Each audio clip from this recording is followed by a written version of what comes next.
Good morning, church, and welcome to the musing for the 21st of April.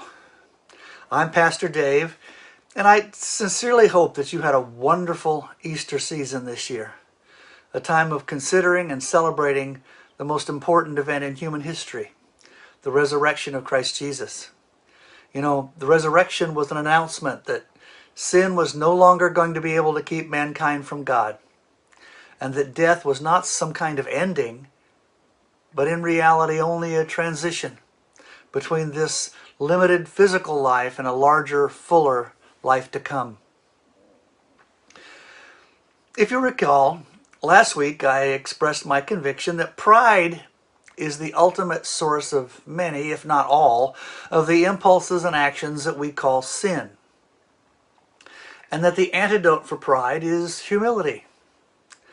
So this week I want to go into a little more detail about humility and how it functions as a cure for our prideful natures. Now, since pride is a matter of exalting ourselves over others, sometimes even over God, a lot of people seem to think that humility is shown by denigrating our own achievements, by pretending that we are somehow less than we really know ourselves to be. We say things like, "Oh, it was nothing. Anyone could have done the same. It's not really all that good." We hear folks say this sort of thing as they try to minimize themselves, try desperately to convince themselves and others that they think less of themselves than they actually do. And they call that humility. It isn't. Real humility is a lot less dishonest. A smart woman who is humble does not pretend to be stupid. A strong man who is humble does not pretend to be weak. Actually, humble people don't usually pretend anything because they don't give it that much thought. C.S. Lewis famously wrote that humility isn't thinking less of yourself, but thinking of yourself less. Now, among other things, that means that if you want to be humble, rather than try to downplay yourself, just avoid overestimating yourself.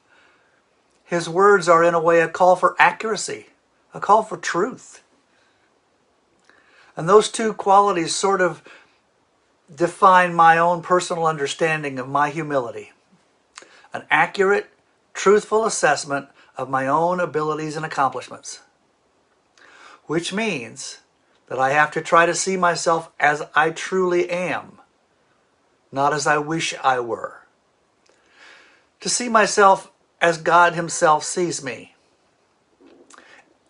If my assessment of who I am and what I've done is truthful, then it cannot be prideful.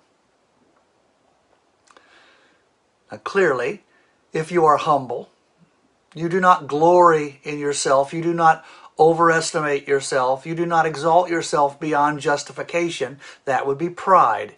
Humility is different. In fact, truly humble people do not think about being humble. They don't generally think about themselves much at all. They just accept that they are who God made them, and they are doing the tasks that God has placed in front of them in a way that honors Him, and then they move on. Try it. Take a look at yourself through God's eyes. See the truth about yourself. And you will see that you have been gifted with capabilities and given talents by God. That you have been supported in your endeavors by God and other people, and that you have been a piece of the puzzle, not the whole picture.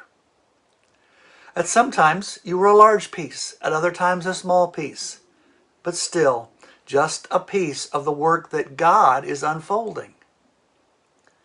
And that's okay. That way, the glory goes to God, who deserves it. God bless you all.